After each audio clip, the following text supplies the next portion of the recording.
తిరుమల లడ్డు నెయ్యి వివాదం CBI రిపోర్టుపై CM Chandrababu స్పందించారు.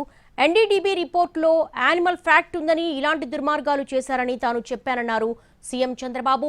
తప్పు జరిగిందని ఒక అడ్మినిస్ట్రేటర్గా తాను సిట్ విచారణకు ఆదేశిస్తే ఇప్పుడు తనను క్షమాపణ చెప్పాలని వైసీపీ నేతలు అడుగుతున్నారని అన్నారు.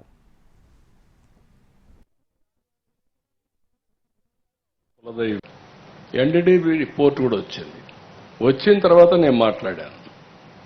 ఇది అనిమల్ ఫ్యాట్ ఉంది, ఇలాంటి కూడా దుర్మార్గాలు చేశారు, అడల్టరేషన్ ఉందని చెప్పాను.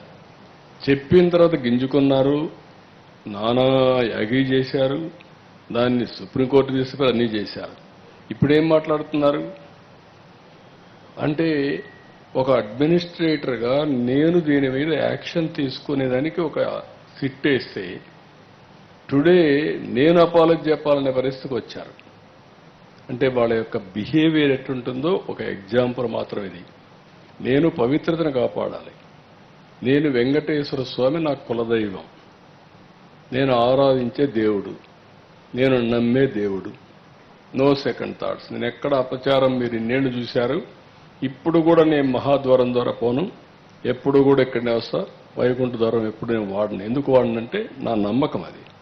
ముఖ్యమంత్రిగా ఉన్నా, ప్రతిపక్షంలో ఉన్నా, నాకు ఎలిజిబిలిటీ ఉన్నా, నేను సామాన్య భక్తుడిగానే అక్కడికి వెళ్తాను. సామాన్య భక్తుడిగానే ఆయనకు సేవలు అందిస్తున్నా. నేను అలాంటి కార్యక్రమాల్లో నేనుంటే వీళ్ళకు నమ్మకం లేకపోతే వదిలేయచ్చు. కానీ అపచారం చేసి, మహాపాపం చేసి, మహాపాపాన్ని కూడా కప్పిపుచ్చుకోవడానికి తిరిగి దాడి చేయడం ఏమన్నా నాకైతే అర్థం కాదు. తిరిగి నా క్యారెక్టర్ అసాసినేషన్.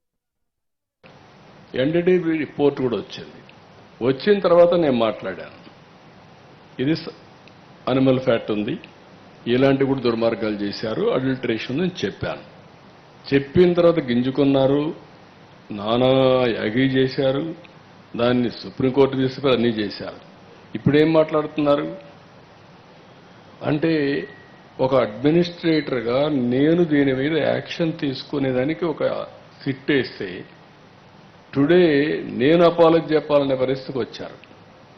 అంటే వాళ్ళ యొక్క బిహేవియర్ ఎట్టుంటుందో ఒక ఎగ్జాంపుల్ మాత్రం ఇది. నేను పవిత్రతను కాపాడాలి. నేను వెంకటేశ్వర స్వామి నాకు కులదైవం, నేను ఆరాధించే దేవుడు, నేను నమ్మే దేవుడు. No second thoughts. నేను ఎక్కడ అపచారం మీరు ఇన్నేళ్లు చూశారు. ఇప్పుడు కూడా నేను మహాద్వారం ద్వారా పోను, ఎప్పుడు కూడా ఇక్కడనే వస్తా. వైకుంఠ ద్వారం ఎప్పుడు నేను వాడను. ఎందుకు వాడనంటే నా నమ్మకం అది. ముఖ్యమంత్రిగా ఉన్నా, ప్రతిపక్షంలో ఉన్నా, నాకు ఎలిజిబిలిటీ ఉన్నా, నేను సామాన్య భక్తుడిగానే అక్కడికి వెళ్తాను. సామాన్య భక్తుడిగానే ఆయనకు సేవలు అందిస్తున్నా. నేను అలాంటి కార్యక్రమాల్లో నేనుంటే వీళ్ళకు నమ్మకం లేకపోతే వదిలేయచ్చు. కానీ అపచారం చేసి, మహాపాపం చేసి, మహాపాపాన్ని కూడా